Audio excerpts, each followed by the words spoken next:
I don't tell myself it's going well until it's over, because you can't relax, because then you won't win. At this point, he must have been getting upset with himself at letting things come to this stage.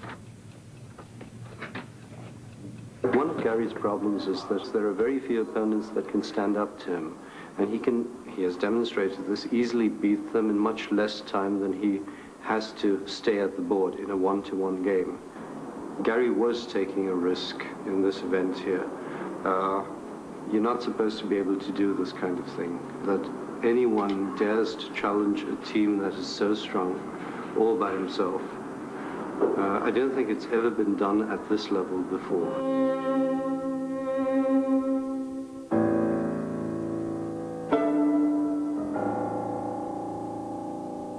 I'm used to the silent tension. I'm used to the idea of fighting somebody silently, symbolically across the chessboard. I'm used to the idea of exchanging these ideas and searching for the truth in a position. It's what I do.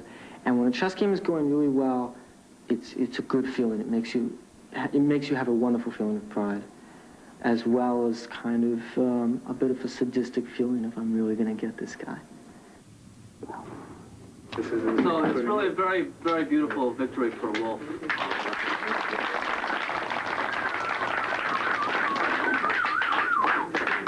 Kasparov will lose a point over there.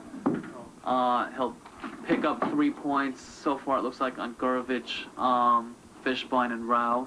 And this is totally up in the air. I mean, if Rachel manages to score in this game, then the Americans have done very well here.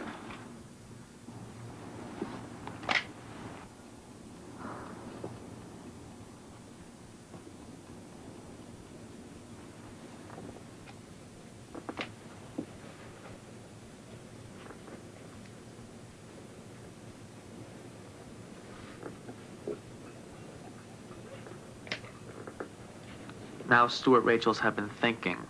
This is part of Kasparov's plan.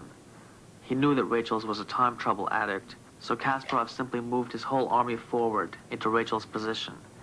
The threats weren't really so tangible, but Gary gave Rachels no time to think.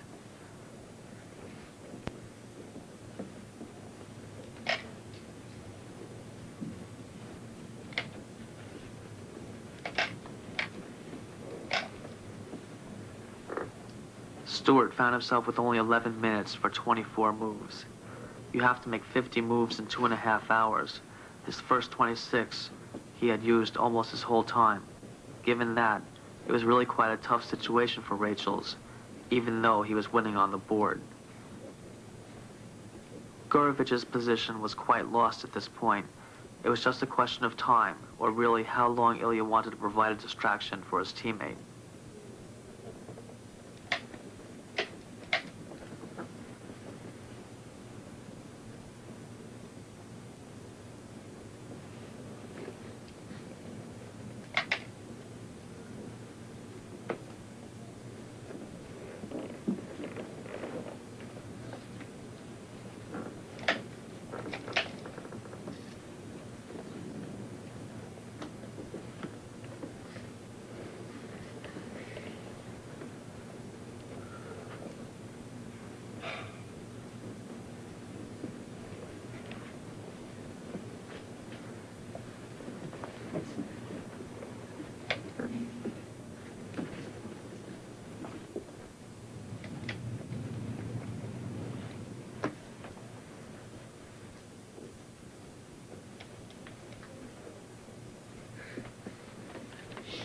That was the big break for Gary in this match, that he managed to turn a position which had totally deteriorated into a win for himself.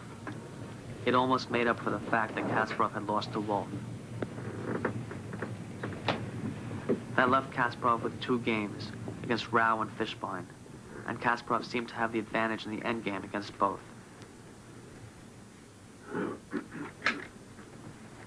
After a long and difficult struggle, Rao finally resigned.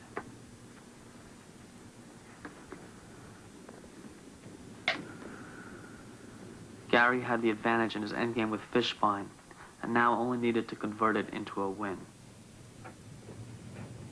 There are times during a game where I'm about to lose and just I'm dead. You know, my opponent has crushed me. The game is over.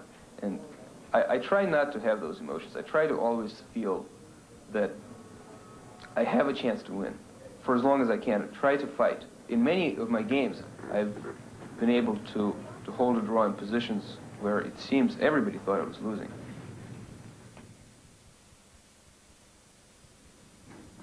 After the opening, I didn't feel very good about my position. I was right. At one point in the game, I felt that I had a better position. I'm probably not right there. I played very hard. I had a bad position, but I played very hard until the end, and I fought till I had no chances.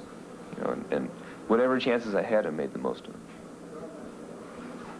So, I probably couldn't have played the ending much better than I did.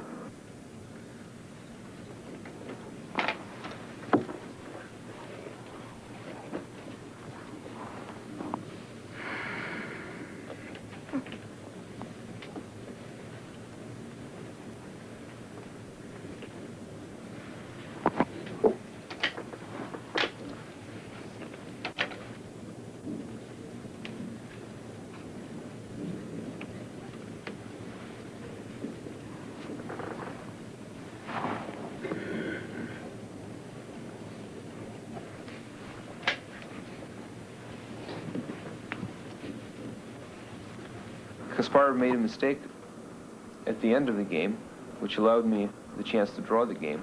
Had he played the correct continuation, I believe he would win the game, but he didn't.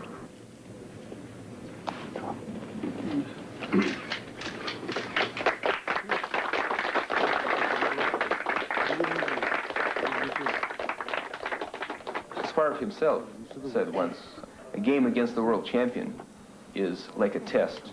It's like a test of your ability. Do you play D4? Oh, again? Yes. Okay. You can play up. I'm not sure, because after D4 then you have F3, this move. Sorry? A tragic story. Yes. Oh, it's tragic for one side. Well, yeah. What happens on the It used to be that you could be a reasonably well-rounded person and very, very, very gifted in chess and be world champion. What's happening? Now, you have to have an entire system behind you, an entire support structure to create the optimal conditions possible, and you have to have a certain fanatical devotion to the game. Kasparov has that. All right, can we go like slower so I can follow and try to find an idea? And even if the United States were to produce another chess player who had that kind of fanatical devotion, it's questionable whether without the support structure the Soviet Union has, that person could be world champion. So anyway, in the near future, I don't see an American world champion. Much as I would like to see one, I don't see one. For Kasparov, becoming a chess professional was a very natural choice. When he was very young, the people around him recognized his great talent, and chess is state-sponsored and encouraged. So for Kasparov, who had all the best trainers, it's very natural that he's going to become a chess professional. He got better and better. You know, suddenly he was one of the top 5 players in the world. But in the United States, you really have to love the game, because there's not only the problems with travel and with work, but it's just problems with money. I mean, you're just going to be poor unless you become the very best. I was in trouble, big trouble. I was liking this game. It was good compensation for another one.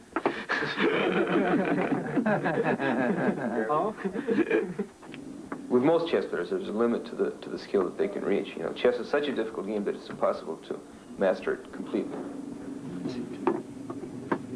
I think all of the players in the simul are talented enough to become grandmasters, and I feel that, I would really, that's certainly one of my goals now. And I think, like everybody else in the simul, I sort of feel that it'd be nice to become the best in the world, too.